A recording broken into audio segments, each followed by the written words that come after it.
All right, testing 1, 2, 3. Oh, let's see here. Probably about right there. Yeah, it might be pretty okay. This is the tutorial for Microsoft Excel. So, about the ownership of this program, it's owned by Microsoft. Okay, this is copyrighted by Microsoft Corporation, all rights reserved. This video itself in the tutorial is owned by Douglas Howey, copyright 2012, all rights reserved. Over here on the right hand side there should be a, well, hopefully if things works on YouTube, an index, okay, with links to different parts of the movie for different parts. So we'll see how that works later, but I'll have to do that on YouTube later. So anyways, this video tutorial will teach you how to use Microsoft Excel. To get this template, it'll look something like this, okay, with some values and some formatting, and then you're going to learn how to populate everything.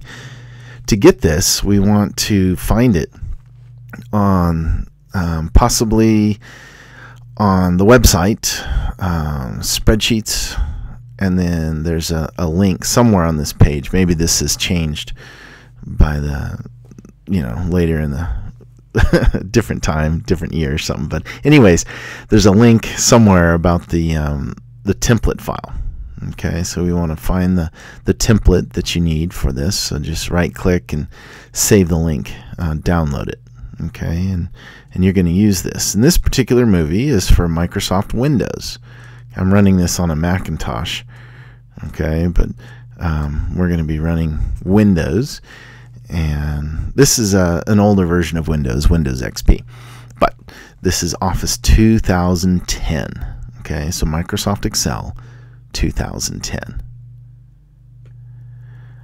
All right, back here, here's the current date, and this is just kind of a fun function. You type equals now and then parentheses, and you just hit return, and it updates it with the current time and date. When we're finished with this tutorial, your spreadsheet should look something like this. So I'll just kind of scroll through it so we can see what's going on. This, by the way, is a page break. And there's the uncertainties, and there's a nice little equation over here. I'm having a hard time with this scrolling to the right with my mouse. Sometimes it happens with this version of virtual Windows running. Okay, nice little graphic here talking about the discrepancies. And you're also going to have a plot of D versus T, and then a plot of D versus T squared. And on this plot, you're going to have two equations, one describing your data and one describing the theory or the prediction. And then if you'd like, you can write down what the slope is equal to, theoretically. You're going to have data points and a trend line, and then you're also going to have a theoretical line, a prediction. I have some other things in here that were used for a different movie. Some of the values in the uncertainties, and down here some of the final analysis is described in more detail back on the lab website. If we click on data and graphs, there is a link to a YouTube video about error propagation, and if you go to that video on YouTube, it'll show you about how those errors are used. Alright, so back to Windows. Boy, I don't want this updating right now. Please don't. Can I cancel? Well, hopefully it won't interfere with this movie. We'll see. Alright, so let's get on with the tutorial now that we've done kind of the intro stuff. So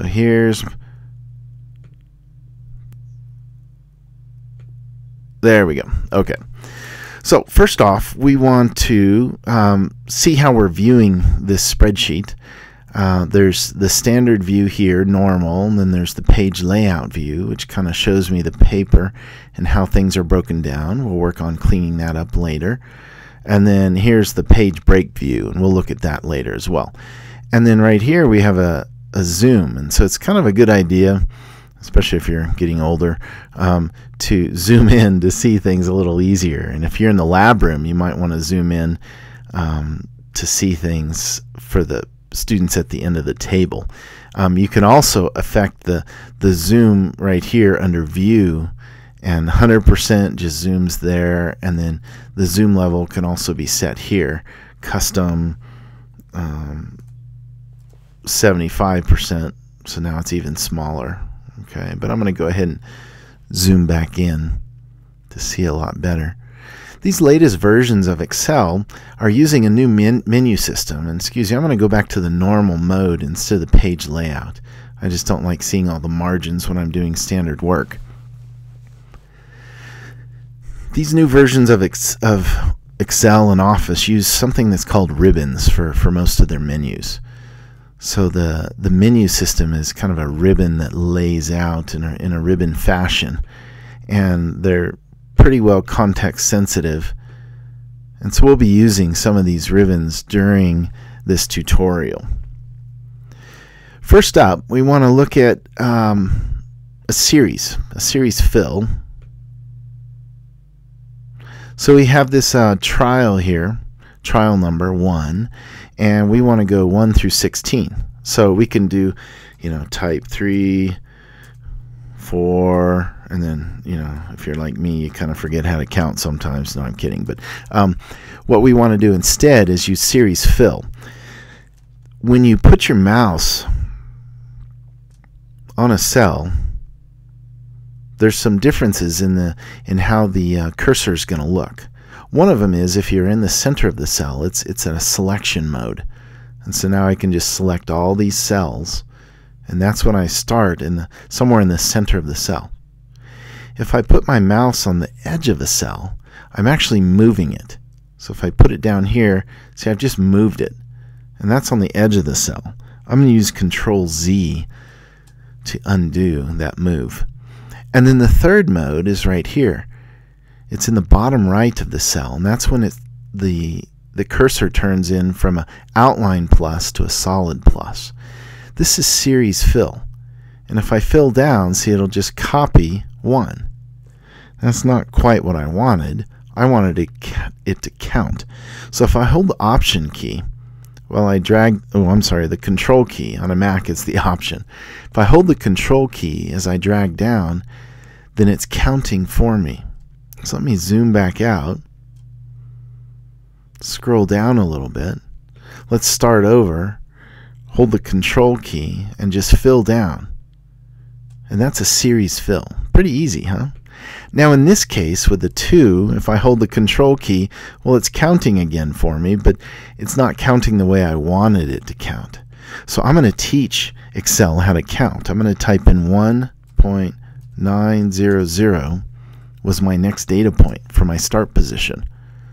Now I'm going to highlight these 2 cells and hold the Control key in the bottom right of the cell, and notice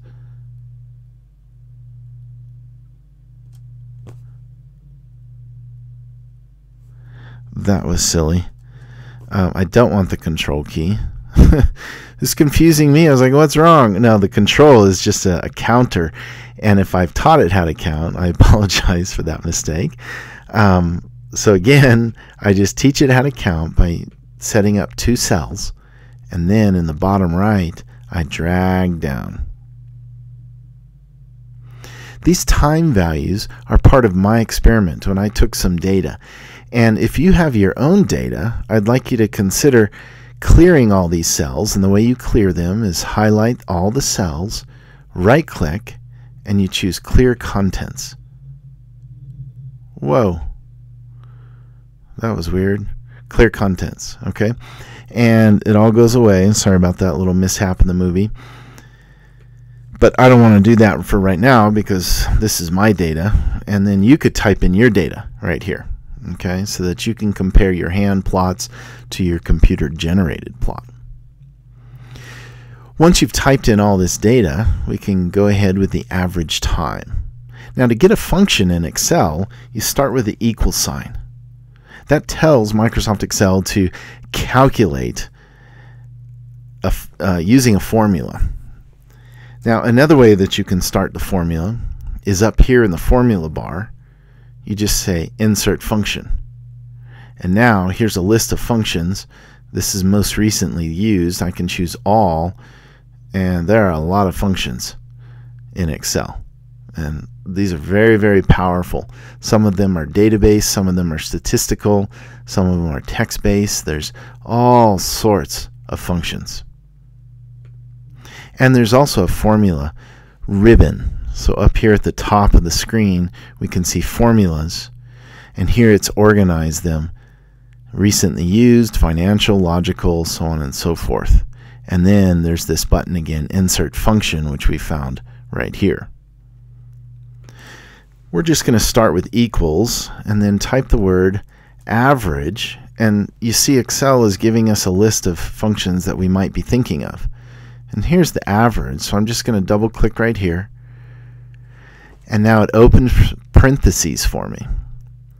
Now I select in the center of this cell the first time value, time 1, and drag to the right. And it's written a reference for me. The average, so we start with equals, average, open parentheses, C8 colon E8. I prefer not to type in C8 colon E8. I like to instead select and drag and let Excel type that for me. Then when I hit return, it gives me the value. I can fill this value down in the bottom right, and you see how easy that is compared to a calculator? I need to make a note right now that some of you, when you do this formula, I've seen this in the past, I'm going to go back to the home ribbon. The home ribbon has lots of useful formatting. Some of you get something that looks like this, a bunch of pound signs. And what that means is that the number has too many significant figures to display in this cell. And if that happens, you can just reduce within the home menu, the home ribbon, you can reduce the decimals. Just see these two little menu items. One is increase the decimal, and the other one is decrease the decimal, or less precision. We will get to the standard deviation later. Let's move on to the average time squared. To do this, we simply type equals. Remember, that's how we start a formula. And click on the first average. And then Shift 6 for caret. And then 2. Now, we could also use something called the power function. Equals power. And now we click on the cell that we want to take the power of, and then a comma, and then which power we want. Here we want to the second power. So that's effectively the exact same function. But I'm going to take this first one and just drag it down. Okay. So now I've squared all the times. Now displacement is found by comparing the start position to a constant up at the top. The constant was called final position. Now I know that you see 2.100 meters up here with final position. But that meters is not really part of the value as far as the spreadsheet is concerned. When I look up here, I just see 2.1. But we'll notice that there's a 00 following the 2.1, and then a space and square bracket meter, square bracket. We've done that by formatting the cell to be a unit, to have a unit, excuse me. And the way to format the cell is to right-click and go into Format Cells. Now we can also do that with the menu up here, that's the home menu, and over here we have different types of number formats. So we can change this into, this is happening again. I should turn off that automatic update when I'm making these movies. The custom, that automatic update might appear again, I apologize. The custom you can do general, number, currency, accounting, so on and so forth, or more number formats. And that's where we want to go. And right here it shows us, first of all, we could have a number with so many decimal places. But for this example, I used a custom. And here's what I typed in. 0.000, because I wanted 3 decimal places, 3 zeros after the decimal, and then open double quote, square bracket, meter, square bracket, close double quote. And what that allows Excel to do is still use this as a number, 2.1, that I can use over here in the formula for displacement. Because if I had typed the meters right here in my formula bar, then equations would not work. So I just want a simple number. Now while we're here dealing with the constants, let's go ahead and type in the height of the block, 0.0105.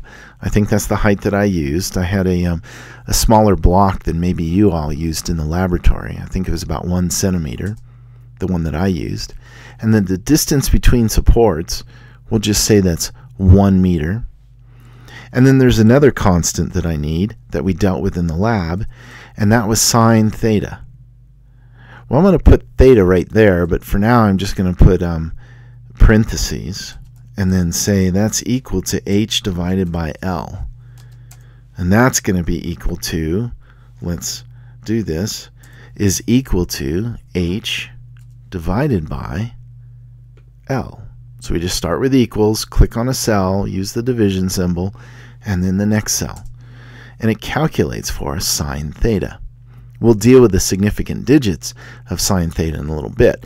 But for right now, let's put in a symbol for theta. So I want the theta to be right there in between those parentheses. In Excel, we have another menu up here. It's a ribbon, the Insert ribbon. So here's Home, here's Insert. And far over here, you can see most of these are grayed out. And the reason is because I'm in the middle of editing a cell. And there's only one insert that's going to work right now, and that's the symbol. So I'm going to click on symbol, and somewhere in here is theta. Yeah, I found this earlier, so I could try to remember where it was. But here's all our Greek letters, the capital Greek and the lowercase Greek. But that's not a lowercase Greek. That's a capital. Oh no, that is yeah, okay, so it is early in the morning. The way I get this into the cell, there's two ways. One is find the theta and double click and it appears, or find the theta, click once, and choose Insert. Okay, and then you can just close the insert symbol, but I don't need 2 of those thetas. Now this number right here for the height of the block, I wanted to have meters. So I can go back to the Home menu and use this handy little Format Painter. So the first job is to click on the cell that I like the formatting and choose Format Painter. And now I click on the cell that I want it to go to. But you can see that there's the wrong number of significant figures for height of the block. So I can increase the decimal place in the Home menu in the number section. And I think I wanted 5 significant figures, 1, 2, 3, 4, 5 for the height of the block. And then I'm going to Format Painter again for the distance between the supports. But now these cells right here are left justified, and I want to make them right justified. So sometimes you have to toggle it off to something else because one of them is slightly different, and then you just toggle it back. And so in this case, I made it right justified.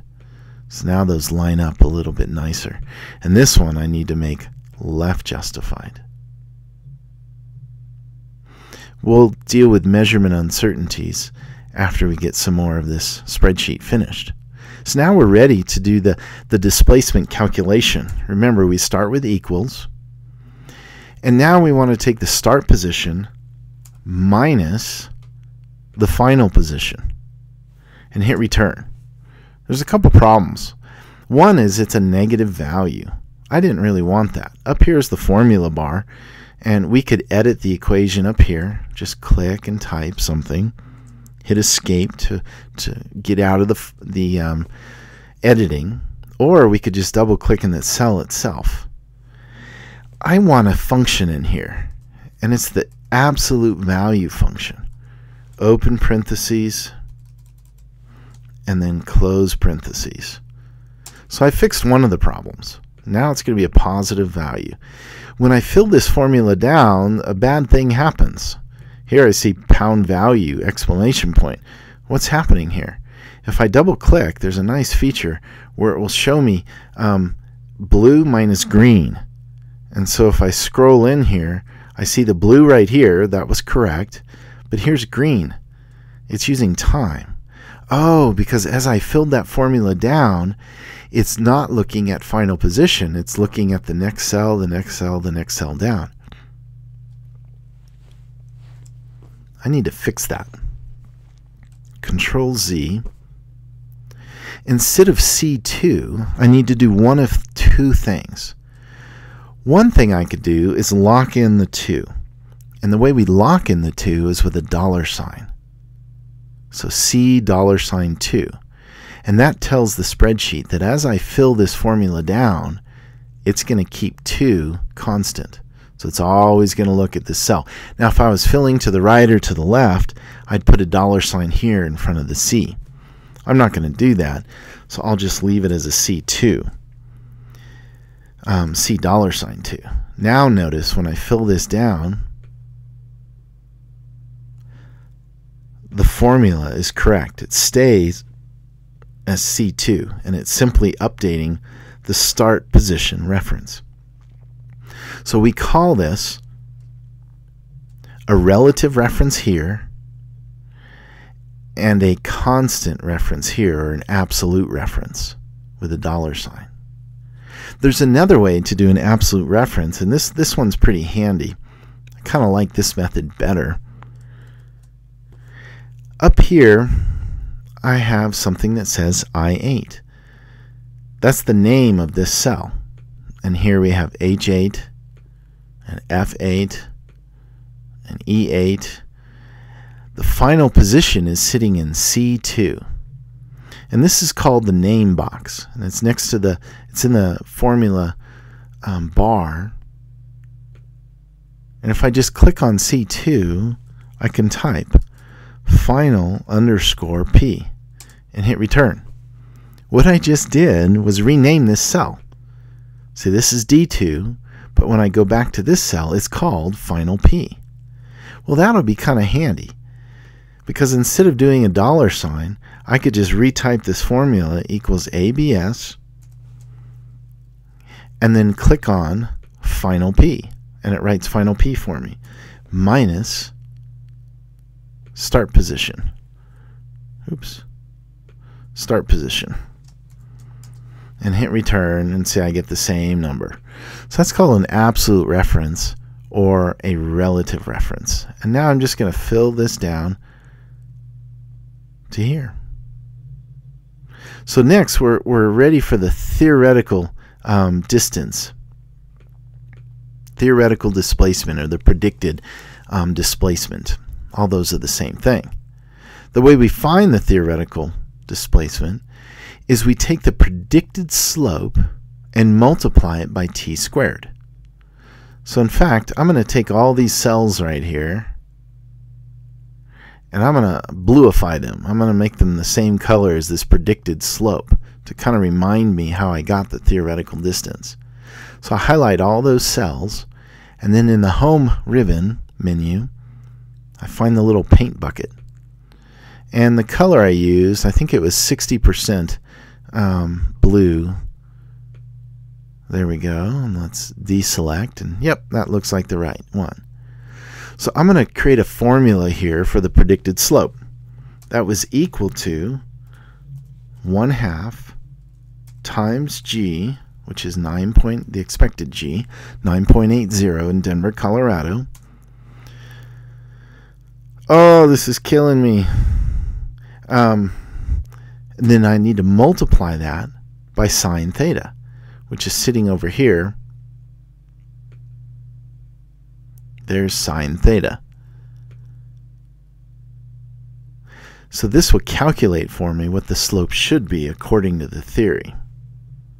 And it looks like somebody's been nice to me. I can push Control 1 and get into the number format.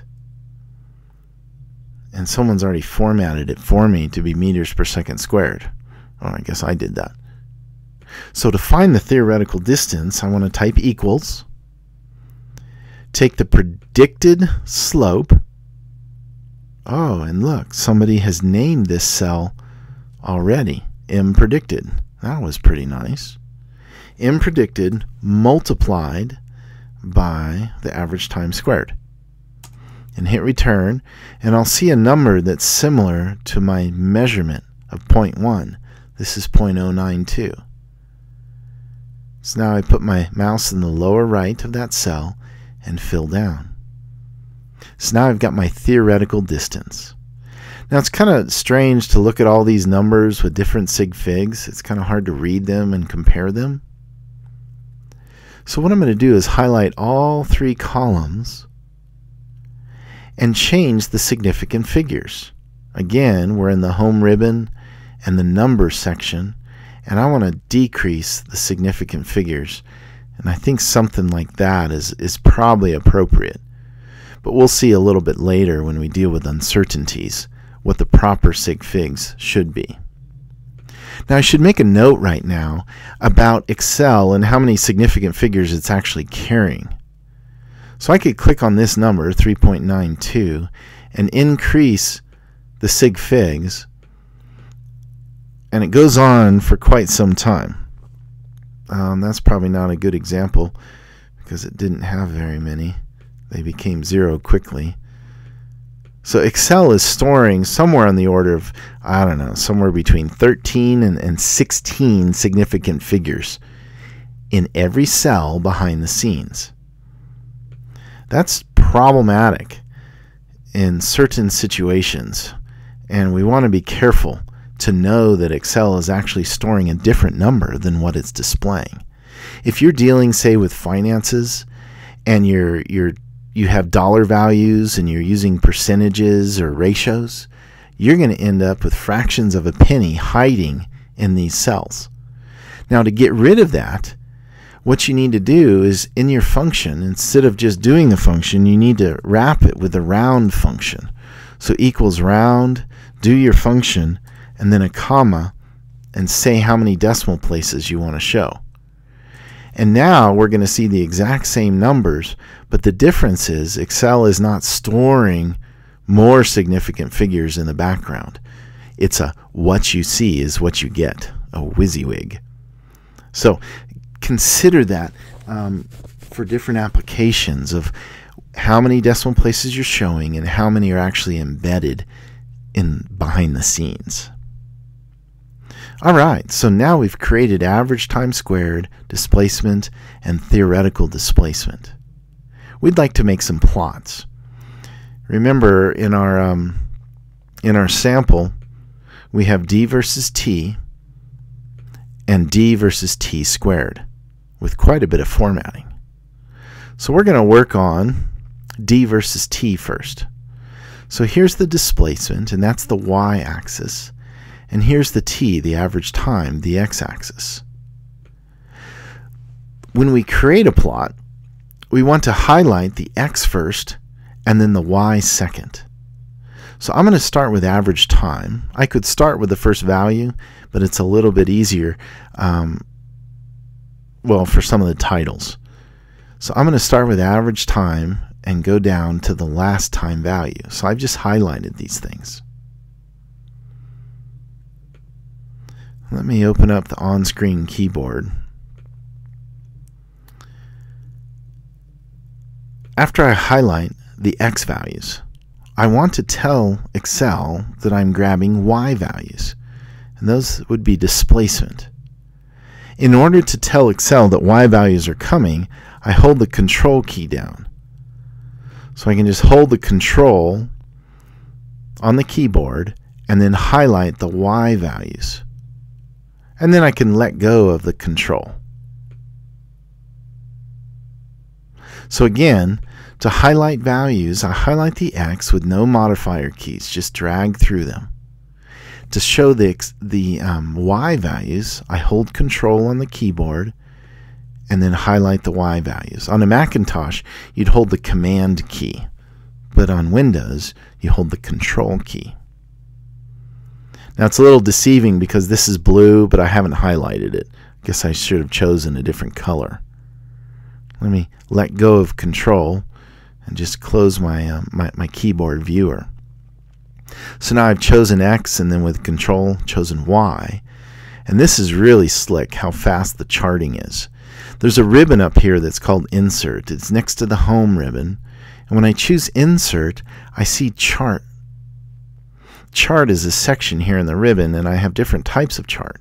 The one that we will most often use in the physics lab is a scatter plot.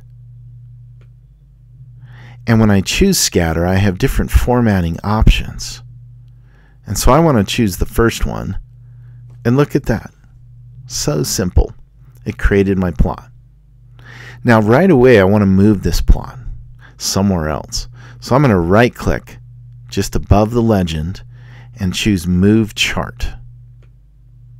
And I want to give this chart a new name and name it D versus T. Yeah, D versus T. And say OK. And here's my chart. So my data table's down here. In the bottom, these are different worksheets. And so when I drag this over here, I kind of like my plots to be after my data table. But it doesn't matter that much. That's just how my brain thinks. You know, I've done a fair bit of work right now. So I think I'm going to File and save this file. Now if I chose Save As, I can rename it, or I can just hit Save, and now it's updated my file. And I can put this click this little floppy disk icon from now on, and it'll save the file. I'm kind of wondering why software programs, Microsoft's not the only group that does this, but a lot of people use a floppy disk for the save, and I think there's a lot of people today who have no idea what a floppy disk even is. The first time I installed Excel in the laboratories, believe it or not, the entire program sat on a floppy disk, 1.4 megs, and I walked around the room and installed it on each computer. What a hoot, how things have changed. So where were we? Here's the plot. So the plot has its own ribbon, and it's called Chart Tools. We're in the Home right now, but if we go over here to the Chart Tools, we can see the design, and right here we could change the type. So we had an XY scatter and just the data points instead of lines or connections. We can go into the layout and change different things. Right away we want to add a title. Okay, so that's in the Chart Tools ribbon, Layout, and then we have Axis Titles. It's under the section called Labels. So I'm going to click on Axis Titles, and let's give ourselves an X-axis. And it appears down here, an X-axis title. And then let's give ourselves a vertical axis, and it's rotated. Now if I hold the Shift key, oh no, that's not going to work with titles. I want these titles to be a little bit bigger, and so I'm going to go back to the Home menu. Here I have all my fonts, and I'm going to make this, oh, say 18, just so I can see it easier on this movie. And I'll do the same thing here for the vertical title. And the way we type in here is just click once, and then I like to triple click to select everything. And then we're going to type displacement measured in meters. And then instead of hitting return, which will add a hard return inside here, we just click outside. Oops, too many times. That went into the formatting. And this I want to be time in seconds. Now this data is not linear, and I was supposed to observe that after I plotted it, and it sure doesn't look like a line. It just seems to have this curve going on. We don't want to have plots that look like this, because sometimes it's hard to see things. Restart later. Leave me alone. Automatic update. That's my fault. I apologize. We'll probably see that a few more times. I want to maximize my plot size, just dragging it out as big as possible. That helps us see any kind of anomalies or some of the details of the scatter to see how things have changed compared to a perfect parabola. I want to add a text box to this chart to talk about the fact that this does not appear linear. And so I go into the Insert menu next to Home. It's the Insert ribbon, and here's a text box. It's the first option. Looks like a postage stamp with an A. Okay, so there's text box. So I just click there, and I can draw out a text box and maybe change the font size. This data does not appear linear.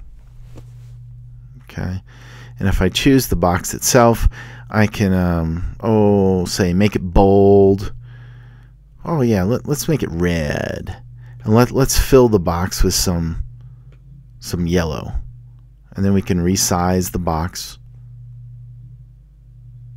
Displacement looks like a grid line's going right through it, so I'm going to choose displacement and give it some fill also. We'll just make this one white, and now the grid line won't draw through the word displacement. Now there's another handy thing we could do with this data to show that it's not linear. We could right click on a data point and choose Add Trend Line, and then we choose the form of the trend line. So there's linear, and that does not look so linear. It looks like it's curving just past the line. And in fact, we could show the r² value. If this r² value is 1, then the data fits the curve exactly. And 0.9836 isn't too bad, but we'd prefer 0.99. So instead, I'm going to choose a polynomial. And look what r² is now. It's much closer to 1. It's 0.999. And you can see how tightly the curve is hugging the data. It's a scatter plot, so some data is below the line and some is above. And then I want to show the equation of the line. And there it is. And again, the grid lines are drawn right through it, so I just give it a white paint. And now I have an equation. Excellent. So I think we're done with this first plot. Now let's make a plot of displacement and theoretical distance versus time squared. That's the plot that we know is going to be linear. And I'm a little bothered by this, so I'm going to hold Control and do a multi-selection here. And I'm going to change all these colors to be something else. Oh, let's see here. What should we do? Red accent. How about that? There we go. So now we kind of pinkified it. I want to plot displacement on the y versus average time squared and theoretical displacement versus time squared. Both of these on the y-axis. Remember that when we created this data for theoretical distance, we used a predicted slope and multiplied it by all our time squares, which means this data right here is perfectly linear.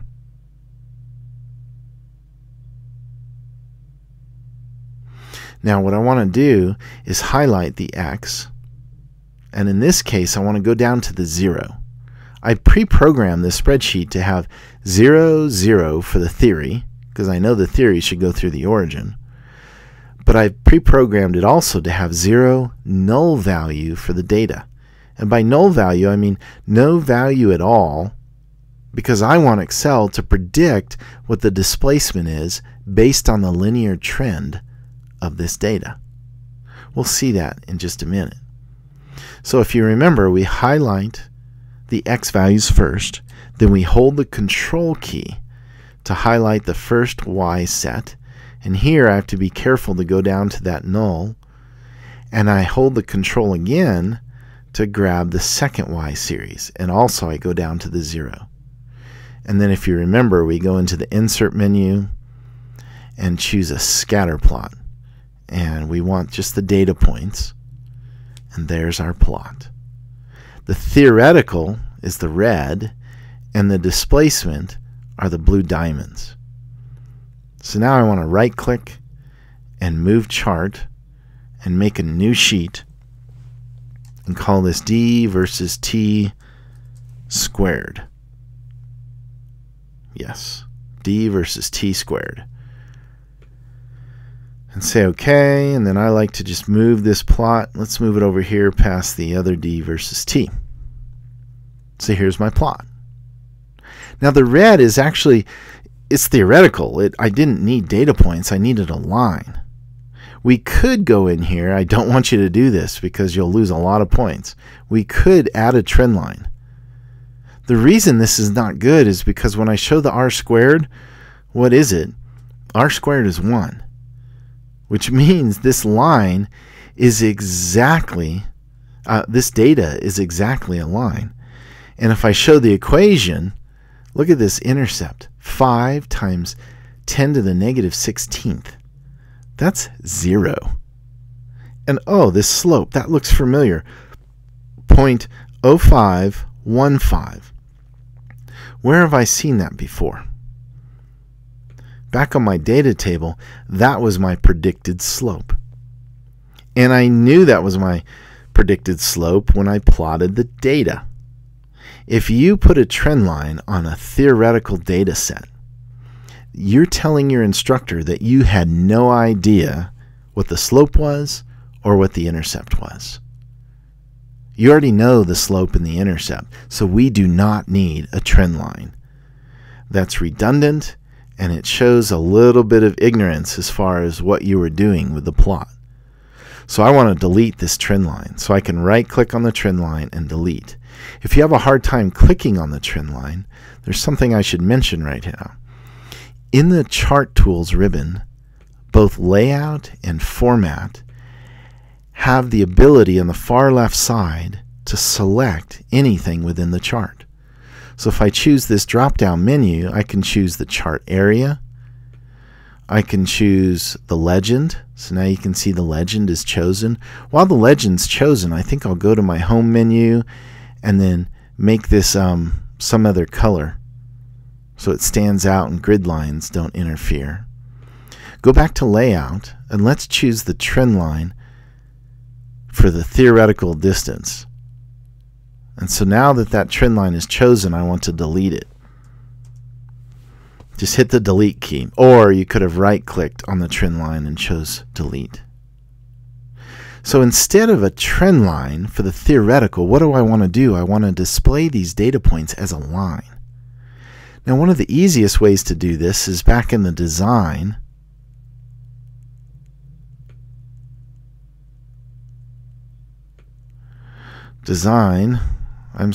Chart type.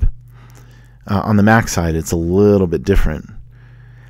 And XY scatter data points, I want to choose a line instead of data. So it's going to connect the data points and not show the data points. Look at that. So now my theoretical in the legend is showing it's a line, and there's the line being drawn. Now this line might be better represented as a dashed line. So I'm going to go up here into the Chart Tools in the Format and the Shape Outline. I know that's kind of strange for what we want to do, but let's put in some dashes.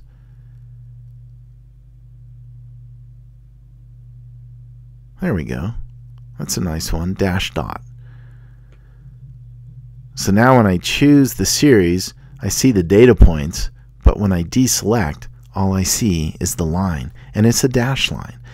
And I'm reminded now that I want to stretch out my plot to make it as big as I can on the page. The data series that was a scatter plot, scatter data with uncertainty. The scatter comes from the uncertainty. I want to right-click on one of those data points and say Add Trend Line. And again, if you have a hard time selecting the data, you can go up here to this menu that appears within the Chart Tools Layout or Format and choose the series displacement. Are we tired of that menu coming up? I apologize. I'm so sorry. I'm not used to Windows, and I forgot to turn off that thing. Maybe I won't talk about it anymore. Series displacement is chosen now, and now I can right-click and say Add Trend Line. When I add the trend line, this should be a line, and I want to show the equation and the r² value, and then close. Here is the equation and the r² value. We can see that this data is pretty linear, 0.9973. And here's the slope that came from my data, and here's the y-intercept.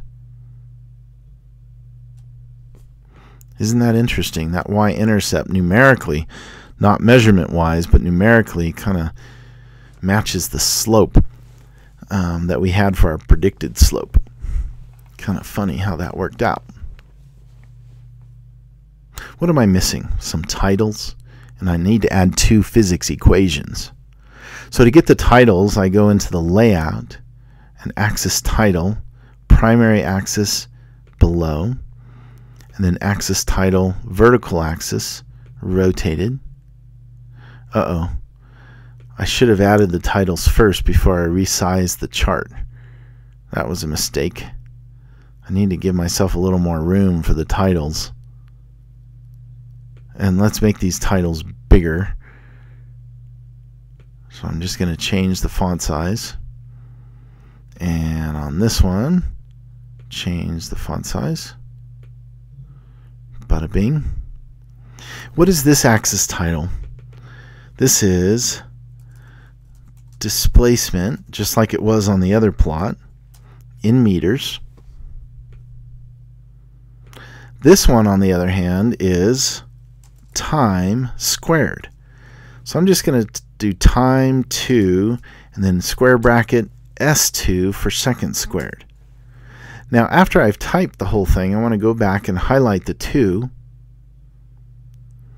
And here I have some font choices. I'm looking for a superscript.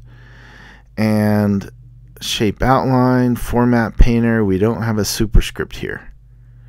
So what I want to do is I can either right click on the 2 and format the axis title.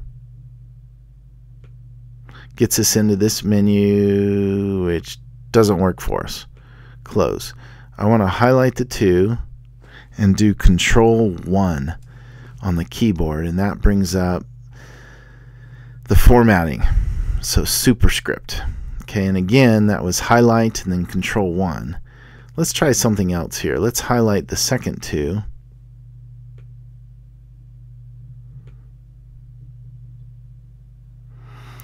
And we'll go into the number. Oh, it doesn't let us. So I guess we're stuck with just Control 1 and then superscript. There we go. So that's not too hard. Highlight, Control 1, and then superscript. What else am I missing? I'm missing a chart title. So I want to go into the layout ribbon for chart tools, and let's put a chart title right up there. And this is data and graphs, inclined plane, and this is D versus T squared. Probably do a capital T here just for the sake of the title. And then let's see if home, oh, that was number that I was looking at. That was silly of me. I wanted to go over to here to font. Silly, silly, silly. So this will work. In the home menu, we highlight the 2, and then we just click right here on the format, and that's the same thing as Control 1, and make it superscript. So if you like using the mouse, you can go to the home menu. I apologize for that. And then within the font, you open up that font menu. And it's just going to change the font of the selection if you've selected something. So things are looking pretty good. I think I like this to be a different color so that the grid lines don't interfere.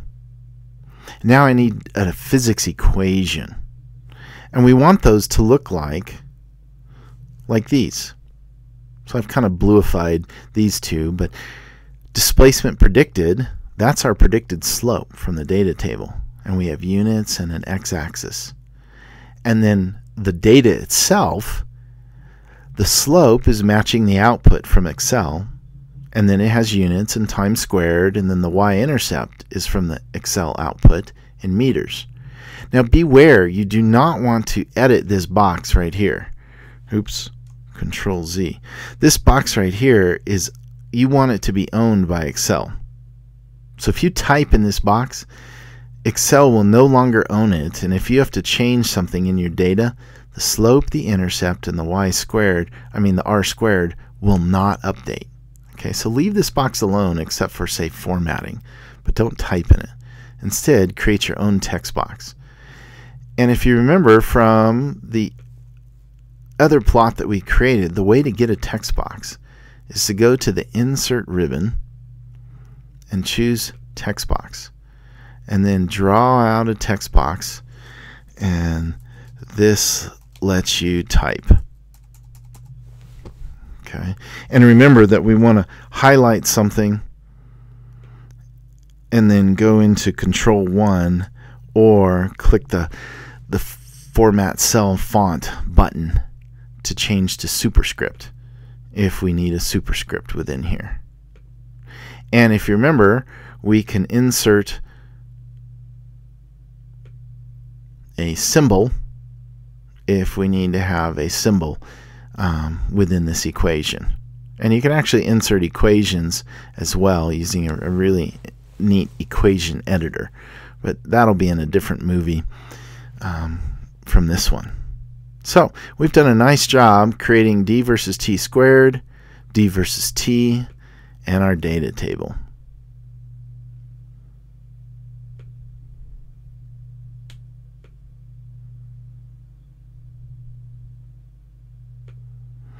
So it looks like this movie is about an hour at this point. I'll do a couple more things with uncertainties, but I think you can figure these things out. And there's also a movie showing where some of these values come from and what the uncertainties mean, and how to populate these cells over here with formulas. For the uncertainty in final position, this is important because you need to see how to insert a plus minus sign. I have uncertainty in final position that's equal to 0.005. And what I've said is that's a 1-point measurement with motion. And I want to align this, go back to the home menu to the left, but I want to add a plus minus. And I want it to have meters. So I'm going to start right here and use the Format Painter and apply that to my uncertainty. But I want this to have a plus minus 0.005 meters. So I'm going to go into the number formatting. And here I want to have a custom format. And we can see that, okay, we have double quote and meters. So we've applied the units. But I want to add a plus minus right here. Now let me see if I can arrange this a little bit. And then I need to start up the character map. And in the character map, I have a plus minus.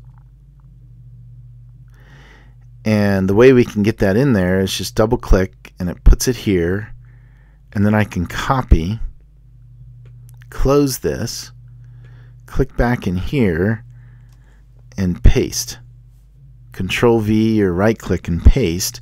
And notice what it did. It gave us a plus minus. Now, if you have a good memory for numbers, we could look at what the Alt key is. So go back into character map, and there's plus minus. Oops, that's degree. There's plus minus. And right here we can see that it's keystroke Alt 0177. So try to remember that. 0177. The 0 is important. Alt 0177. Now I'm going to bring up my my keyboard, on-screen keyboard, handy little tool. we have to turn on the numlock key. And I hold the Alt key. So I'm going to hold that down, and I'm going to type 0177. And nothing's going to happen because I forgot to put my selector over here before the 0. So let me hold the Alt key down, and while it's held down, 0177, and then release the Alt key, and look what happened.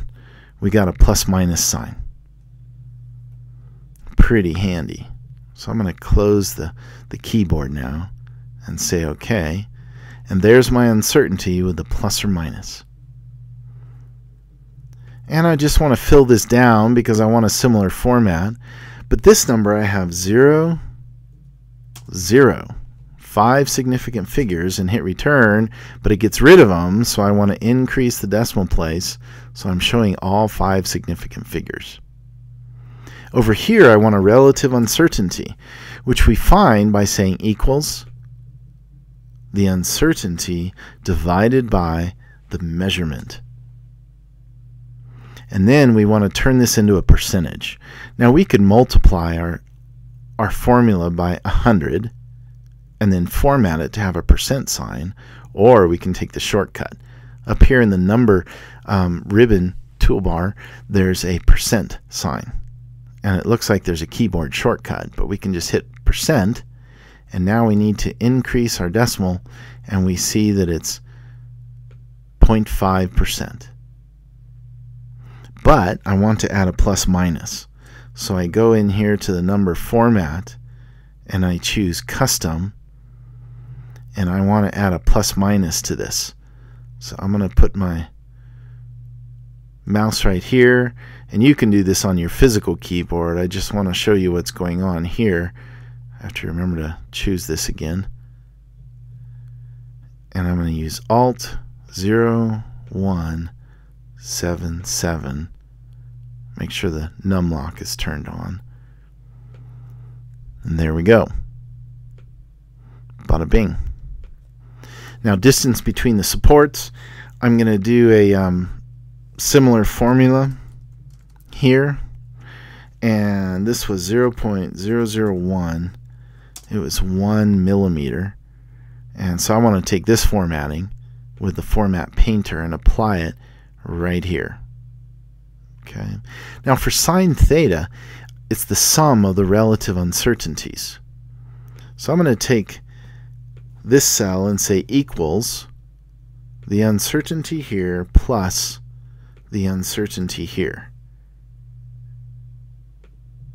And that's way too many sig figs, so I'm going to decrease the sig figs a crazy amount until it's correct. Oh, you know what? I just remembered that the uncertainty here was 2 millimeters. There was a millimeter on each side. I was thinking that this number was 0.7. And I'd want a similar formatting here. Format painter, but then I want to unyellowfy it. Just make it white. This number we're going to find by saying, you know what? The uncertainty in sine theta is going to be equal to the relative uncertainty multiplied by sine theta itself. And look at that. How interesting. I get 0.0071. Well, I only want one significant figure for an uncertainty. And then I'm going to want to make this match the significant figures of my uncertainty. So I have 5 significant figures here, and that means I have 5 significant figures here. And my relative uncertainty is 0.7%. And then we could add a plus minus to this cell. But I think we're about done with this tutorial. We've gone through a whole lot. The final values down here, I'll just show you quickly what these kind of look like. And then with these numbers that I have, I use formulas just defined on the left side here to populate these values. And I drew this little graphic to illustrate what was going on with the relative uncertainties and the discrepancy. Down here we have some samples from trial 1 where we want to show the formula, and then we want to show the result To show the equal sign, if you ever want to do that, little trick, you need to start either with a space or with a single quote. And that tells Excel, hey, don't calculate this, just display the equal sign. And then finally, we want to look at, on the Windows side, it has a pretty nice page break view. If I look at page layout, and we're going to zoom out, looks like things are broken down pretty nicely in this file. But I wanted to instead look at our this guy right here. When I look at page layout view, I see that there's not a natural page break. And I kind of want these uncertainties to be on their own page. The Mac side, this is broken in the last version of Microsoft Excel, but it's called the page break view. And it gives you a little warning. You can read about that. Right here, there's a page break. And I kind of knew it was there, so I saw it right away. It's kind of hard to see, but there's a dashed blue line. And if you put your mouse over that line, and then drag up, you can put the page break wherever you want it to be. So I'll put it right in between those two, and it says page 1 and page 2. And if I go back to page layout, I can see, oh nice, it's separated it into 2 pages. So that's pretty cool. Well, is that enough for you? I think that's enough for me.